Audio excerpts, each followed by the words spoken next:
আরে বসে আছিস তোরা? তো ঈদ তো চলে গেল কালকে, আজ তো কোন জায়গায় ঘুরতে ঘুরতে যাওয়ার দরকার। তো কিছু বল, কোথায় ঘুরতে যাবে?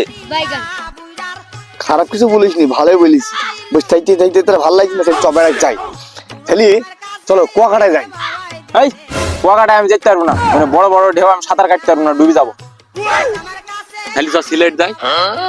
এই সিলেট অত বড় পাহাড়ে আমি উঠতে পারবো না, মাজা ভেঙে যাবে। তো ভারী বিপদে পড়লাম, এক একজনের এক এক সমস্যা। এই মন্টু, তুই চুপ করে বসি কেন? তুই কিছু বল। হ্যাঁ, আমার জ্বর হয়েছে ভাই, আমি কোনো জায়গায় যাবো না। তোদের দেখছি এক একজনের নানান সমস্যা। দেশে দেশে হবে না, দেশের বাইরে। আচ্ছা, দেশের বাইরে গেলে কেমন হয়? আচ্ছা, থাইল্যান্ডে যাই। এই যাবো যাবো, এখনই যাই, এখনই যাই।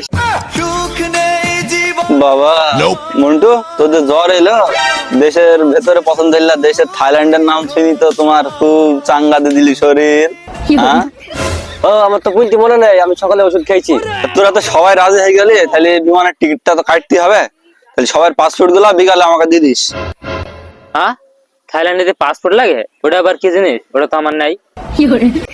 আমার তো আইডি কার্ড হয়নি এখনো। তোর তো আইডি কার্ড হয়নি, আমার তো জন্ম নিবন্ধনই হয়নি। ভারী জ্বালায় পড়লাম। সবার কি সব সমস্যা? আমার, তোর কি সমস্যা বল?